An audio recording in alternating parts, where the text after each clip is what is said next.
Until recently, it seemed Jaguar were losing direction. This is ironic, considering they won the Le Mans 24-hour race in '88 and '89 for the first time in more than 30 years.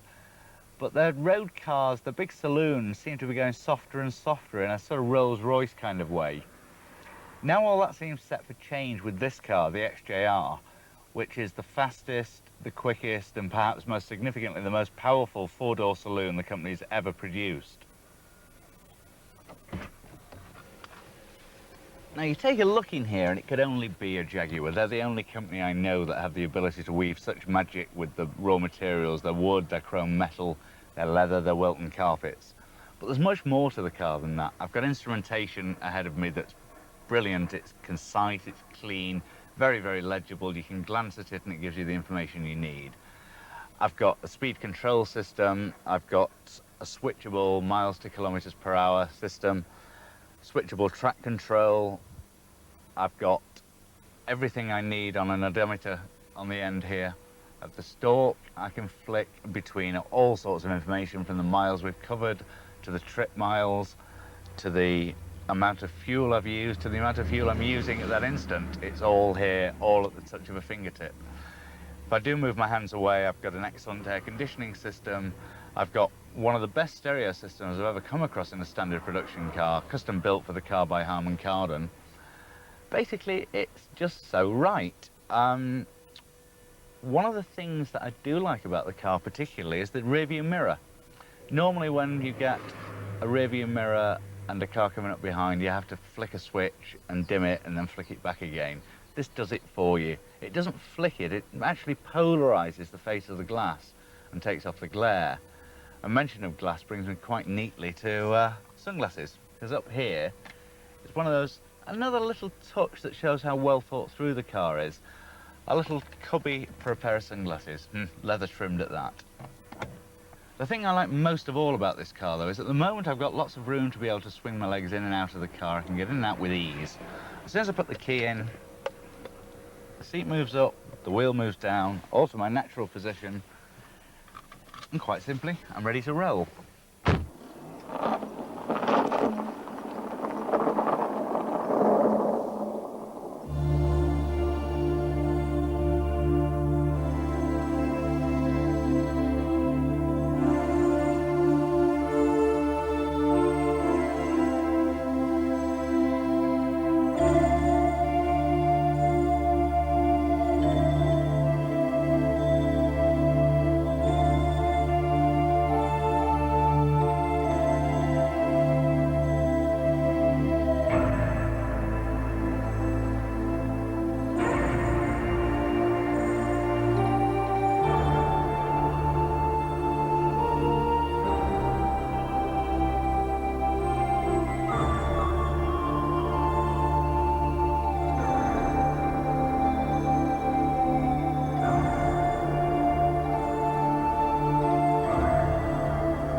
Like so many other features of the car, the engine is very traditional. It's a straight six, but whilst it only has half the number of cylinders of the V12 engine, it's able to deliver more power than the V12 ever has, thanks to an Eaton supercharger and 4 valves a cylinder. With no less than 326 brake horsepower and 378 pound-feet of torque to play with, there's enough muscle developed by this beautiful, big, heavy engine to get this big, blue, beautiful cat anywhere it wants to go.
XJR has the traditional Jaguar values of wood, leather, wool, everything that Jaguar know how to use better than just about any other manufacturer.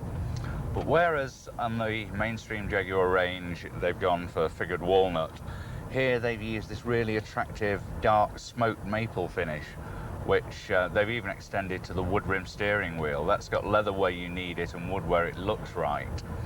It's a suitably different finish that maintains all the Jaguar class. It gives it the ambiance, but makes it suitably distinctive from the rest of the range.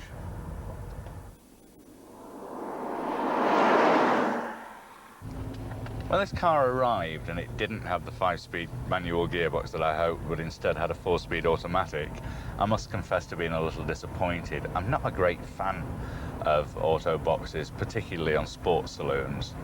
But having spent a few days with the car, I've really become attached to it. I've been hugely impressed by its very smooth shift.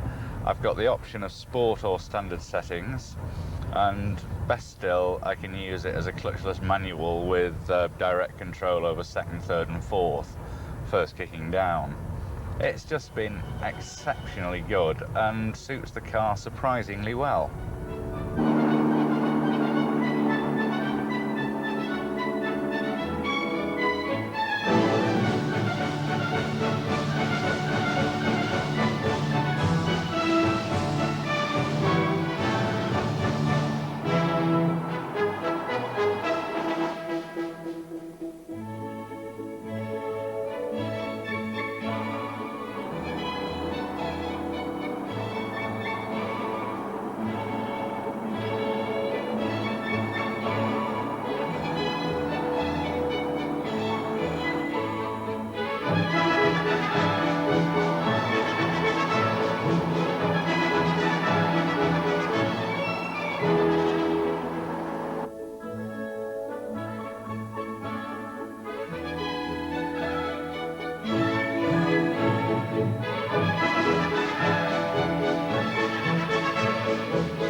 XJR is a large car. It's 16 feet long, 6 feet wide, yet driving along in it, it shrinks down around you. It feels nice and taut, feels appreciably smaller than it is. It's only when you come to try and park the thing that you realise just what a large car you're driving.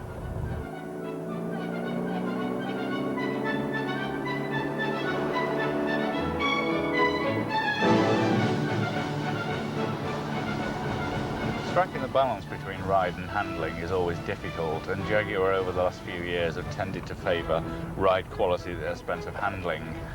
This one is better, it doesn't wallow, doesn't pitch, it's more taut, and is altogether just right for the sporting package that Jaguar have in mind.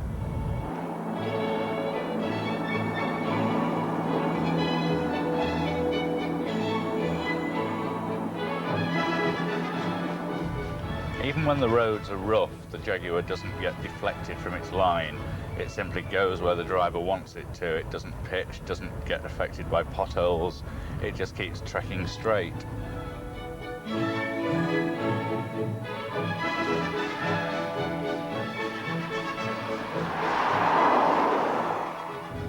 At high speeds, and this is like 130 mile an hour on A roads in northern France, I was able to sit the car rock solid. And yet when I needed to throw it into a bend, it does so, it corners smoothly, flatly, and really doesn't know the meaning of the term body roll. Engine power delivery on this car is wonderfully smooth, it's almost linear. It's got a huge amount of power, but it delivers it so smoothly, so readily, that it's absolutely wonderful. The only thing you do have to do is watch the fuel gauge. At 16.7 to the gallon, when you start to run hard, then you reduce the range quite dramatically.